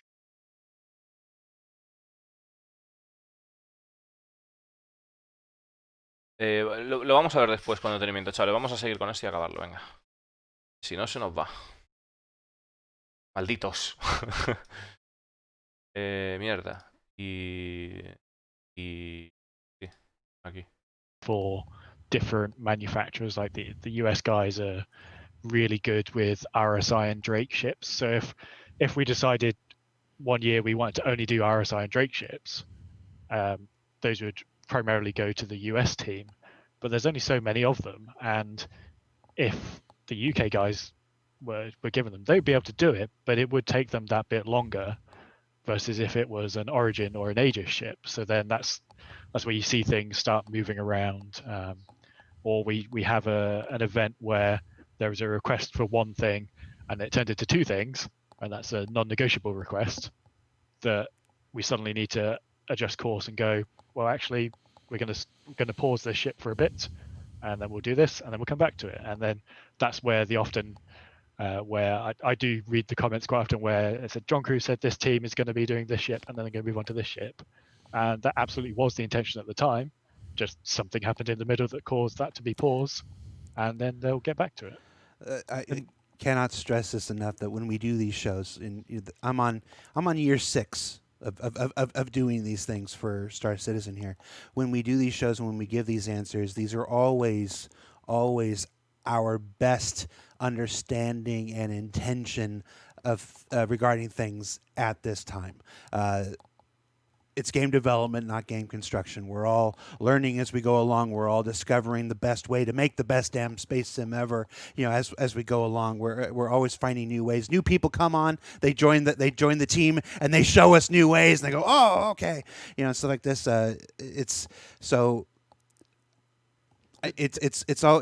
You see a lot of, you know, CIG lied or CIG said this or whatever, but it's never enough times to remind folks that when John comes on this show, or Ben comes on this show, or anybody else, Todd, Richard Tyrer, Sean Tracy, any of the, we are sharing our intentions and our understandings of the process at any given time. Bueno, están comentando, discutiendo de que a la hora de comentar estas cosas que siempre lo hacen con las mejores intenciones, de tratar de desmenuzar el proceso de creación del juego, ¿no? Y demás. Merchantman here that I was saving for the end. I have to skip them. No, ¿cómo que acabé? It's about the Banu Merchantman here that I was saving for the end. I have to skip them. Dice que tiene algo ahí para la Merchantman Banu que... No. Que lo va a guardar para el final. Y dice Juan Tripulación, simplemente pasa de eso. Okay, so all of these questions are going to have pretty much the same answer, guys, but we're gonna do them so that you hear them, and so that you know them, and so that you don't say that we didn't answer them. From the thread here, any status updates on the Redeemer? ¿Alguna estatua it's in de white box la right Redeemer? ¿De actualización? Okay. Yeah, it's solid concept, looking cool. Had a bit of review with the guys Concepto today. sólido, Excited pinta about it. bien. And we It's should. a bit of a tight space. Yeah, it may or may not still be a 5-man crew. It may be less. Okay, and we Que showed puede que some of sea that menos de on cinco. calling all devs. Menos de 5 de tripulación, quizás la... Relation Taurus. Why is it taking so long? I sort of alluded to earlier. It's one of those ships that is very easy to pause on when we need to pivot to do something else that's come up, like a patch is on fire and we need the vehicle team to fix a load of things. ¿Por qué la Constellation Taurus está tardando? Pues es una de las naves muy fáciles de que tiene la facilidad esa de poner o sea, de apartarla para darle prioridad a otras cosas, que no tienen tanta prioridad como otras naves. Anything you can tell us about the Polaris? Polaris. It's had a reconcept pass. It's got fractionally larger. It's not human. It's still in the 100s in terms of meters. Okay, and when you say reconcept, you mean mostly to flesh out like the interior. Tell us about the Polaris. It's had a reconcept pass. It's got fractionally larger. It's not human. It's still in the 100s in terms of meters. Dice que ha tenido un reconcepto y que ha engordado. La Polaris ha engordado y que seguirá los 150 metros de todas maneras. Okay. And when you say reconcept, you mean mostly to flesh out like the interior and stuff like Yeah, that. the interior has a full pass done on it. El interior ha sido... Vale, The only other reconcepto del interior. it's got a docking collar nicely on it now, and the hangar is 2 metric. And some of the Collar de acoplamiento y el hangar está moldado a las métricas. that's some of that Polaris reconcepting. Anything you can tell us about the Javelin? La llave. Which is getting progressively bigger. Bigger.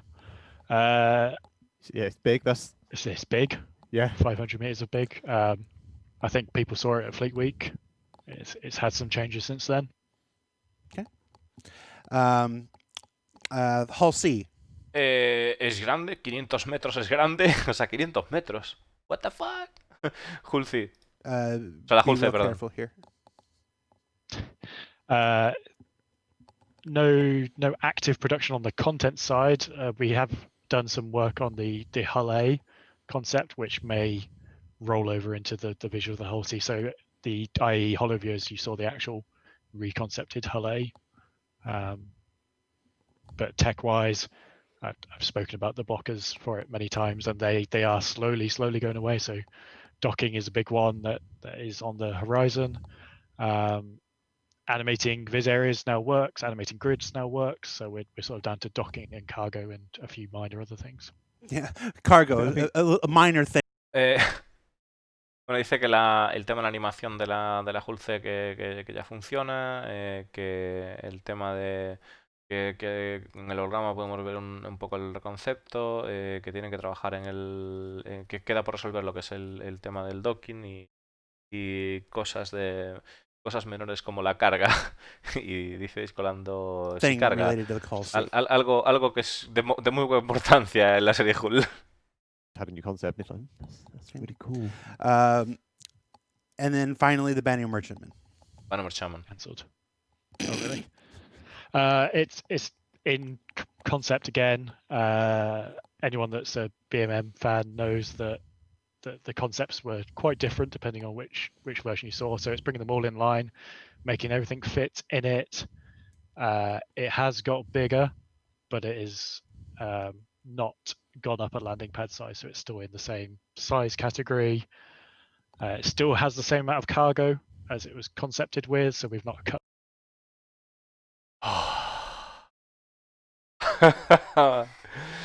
Dice, la nave ha adquirido un tamaño mayor, pero va a seguir cabiendo o sea, va a seguir siendo del tamaño que estaba pensado, o sea, 160 por 160. Conserva la carga del concepto, sus 3800 SCUs. Ojo. La Merchantman vano, chavales, la Merchantman vano. La Merchantman vano. Cut the cargo, and we're working on the interior to bring all the stuff we learned from the Defender inside. Concepts for the interior. Concepts for the interior. Uh, Concept. and folks, as far as when you can Y están trabajando en el interior para pues trabajar todo lo que aprendieron de hacer el interior de la Defender. expect to see that when the Banning Merchantman actually begins like active development, when things actually start being built, is probably the next time you can expect to see some of that stuff. So And, yeah, that's going to be a big one. It's going to be. it's not going to be soon. Just put it that way. Vale, dice que en el momento que empiecen a ser construida la nave, pues que sabremos algo más, pero dice Discolando que no va a ser pronto. Y que dice aquí el colega que definitivamente va a ser algo grande, más grande, ¿no? And then the Genesis Starliner, which comes from somebody who's not me. Bueno, está diciendo Discolando la Genesis Starliner que viene de alguien que no soy yo, porque Discolando su nave favorita es la Genesis Starliner, nave de pasajeros de Crusader. I'm the one Genesis Starliner fan in the world. It needs the concept pass on it, just because it's one of those older ships that was done, doesn't have the modern metrics to it, so I can't really say a lot about it. I know, it was done in ye old days. Vale, que no está... la nave es un concepto antiguo y no tiene las métricas que debería tener las naves de ahora, así que no puedo decir mucho acerca de ella. Tripulación. I'm sure El it'll have alien the Starliner. Mixmaster to keep everyone happy with it. I love that we do some pre-gaming here, and Ben's answer was, "I don't understand this question." But the Genesis Starliner, it's the best. All you need to know is It's the the Mixmaster. best. I don't get All it. right, guys, we are over time. Thank you so much. We don't have a host this week, so we're just going to leave it here, everybody. Thank you for joining us for our post IAE Free Fly Q&A. Remember, there is still a Perseus Q&A scheduled to go out sometime soon. That's with the community team. I don't know when it's going out, but you can check the thread up on Spectrum there. And then we'll be back here next week for our last episode of the year. We're going to have Todd Pappy and Richard Tyrer on to talk about all things Alpha 3.12. So for John and for Ben, I'm Jared. Thank you so much for joining us, and we'll see you next week. Take care. Cheers. Bueno, y se acabó. Y tengo que decir una cosa. Os dije, la carga de la Merchantman se queda como está. Os lo dije, chavales. Os lo dije, joder. Os lo dije. Es así, es así. Va a tener un montón de carga esa nave. Y nada, decir una cosilla. Que me voy a comer algo, porque estoy sin comer. Y son las 8 de la tarde. Y pues tengo que comer. Y pues ya corto aquí el directillo y vengo un ratillo ya después de cenar, y ya después de cenar le echamos unas partidillas ahí. Gracias a todos por el apoyo, las visitillas, que sois la rehostia, y nos vemos en un ratillo.